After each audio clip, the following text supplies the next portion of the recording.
especially in older textbooks. Roman art is often treated as little more than a meandering postscript to the brilliant story of Greek art.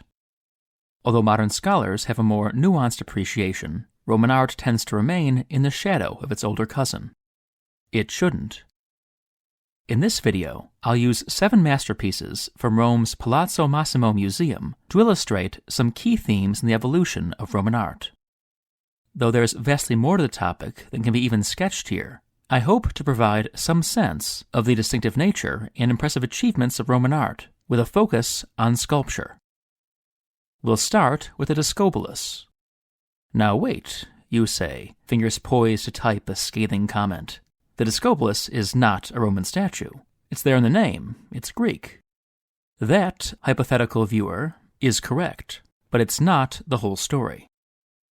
This Discobolus is one of the many copies that Roman artists made of famous Greek masterpieces.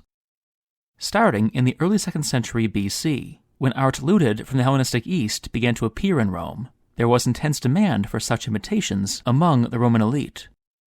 The Roman artistic tradition was so profoundly influenced by the phenomenon that it makes sense to begin our survey with a copy like this one. Myron's Discobolus was a product of the early classical period, when Greek sculpture was shaking off its archaic stiffness and exploding into life.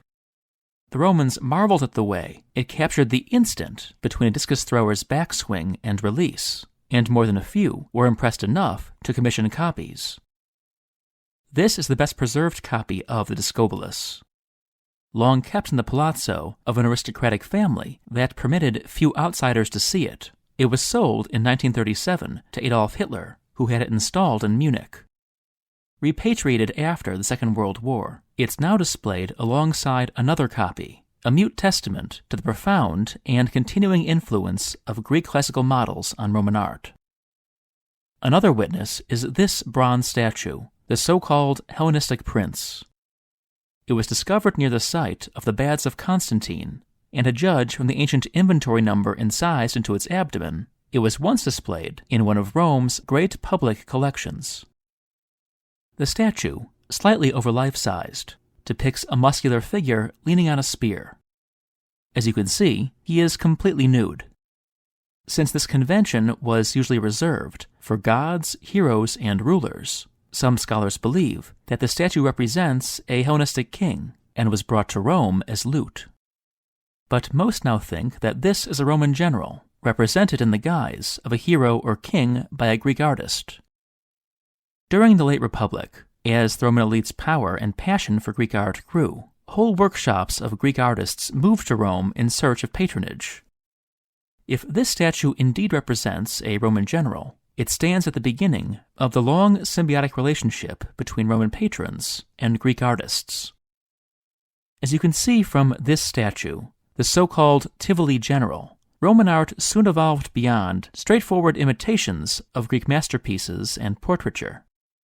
Although the man's chest is bare and muscular in the Greek mode, a mantle is drawn over his genitals, in keeping with a Roman sense of modesty. And, unlike most Greek portraits, the face is not idealized. This sort of realism was inspired in part by the highly personal nature of Roman politics and society, which encouraged prominent men to commission portraits that were instantly recognizable. It seems to have also been influenced by the aristocratic custom of preserving the death masks of illustrious ancestors. Whatever its sources, the convention set Roman portraits apart from their Greek predecessors and models. Before we move on to our next examples, a few words about this video's sponsor. Masterworks is a platform that allows users to invest in art.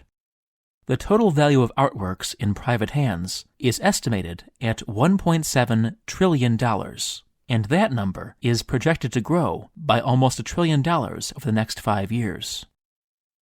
Between 1995 and 2021, blue-chip art prices rose an average of 14% each year, outpacing the S&P 500 by 164%.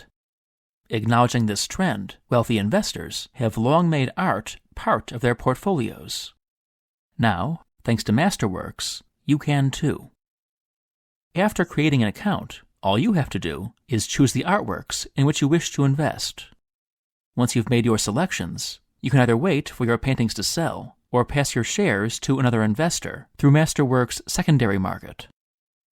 If you're interested in a special promotional offer for new investors, I encourage you to follow this link, which you'll also find in the video description, and join Masterworks today. Back to the Palazzo Massimo. The most numerous and influential of all Roman statues were imperial portraits, whose conventions were pioneered, like so much else, by Augustus. This particular statue shows Augustus as Pontifex Maximus, with his head veiled for sacrifice.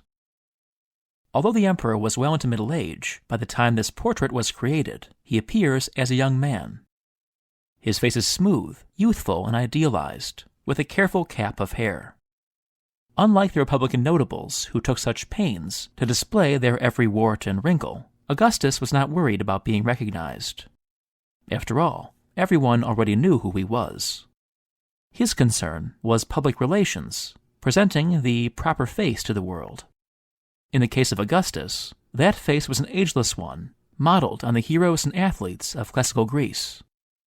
The final product, however, is as Roman as the toga he wears. To this point, we've talked about sculpture, both because sculpture is the best witness to the developments discussed here, and because I'm planning separate videos on mosaics and painting. But I can't resist a brief mention of the Palazzo Massimo's greatest treasure, the garden room from the Villa of Livia. These frescoes, from a subterranean room in a suburban villa, are probably the most impressive of all Roman landscape paintings. The viewer seems to be standing in a garden, ringed by a wall and trellis-work fence. Beyond, trees and shrubs sprout in profusion, leaves blurred, as though rustling in a breeze. The level of detail is impressive. Every plant is native to Italy, as are the birds flying from branch to branch. In defiance of nature, however, all the plants are in simultaneous bloom, splashing the walls with brilliant flowers and fruits. A Roman aristocrat might have an idyllic garden painted on the walls of his villa, but he wanted his public image to be firmly associated with his career and accomplishments. As you may have noticed, this sarcophagus, which likely belonged to a prominent general, is all about war.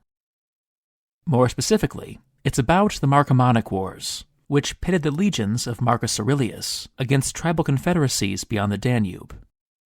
In the shadow of that struggle, sarcophagi like this, with their frantic battle scenes, became briefly popular among the upper echelons of the Roman aristocracy.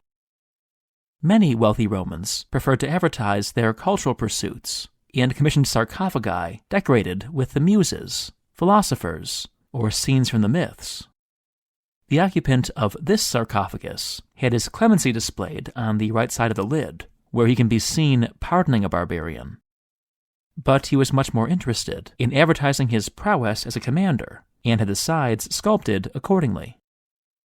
We'll close with another sarcophagus, carved in the mid-4th century. The inscription tells us that it belonged to a man named Marcus Claudianus, and the iconography makes it clear that Marcus was a Christian. Both the lid and front of the sarcophagus feature continuous friezes of stories from the Bible. On the left side of the lid, for example, you can see the Nativity. On the right side of the sarcophagus, likewise, is the resurrection of Lazarus. The central figure with the covered head is Jesus, shown multiplying the loaves and fishes. Early Christian art grew directly from the classical tradition, and although these figures have the stylized features of late antique sculpture, their classical roots are evident in everything from their stances to the drapery of their clothes. Stiff though the figures might seem, they were produced by artists who were familiar with, and who saw themselves as part of, a tradition that stretched back to the Discobolus and beyond. Be sure to check out the Palazzo Massimo if you visit Rome. In the meantime, if you enjoyed this video, please consider supporting Told in Stone on Patreon. You might also enjoy my book, Naked Statues, Fat Gladiators, and War Elephants. Thanks for watching.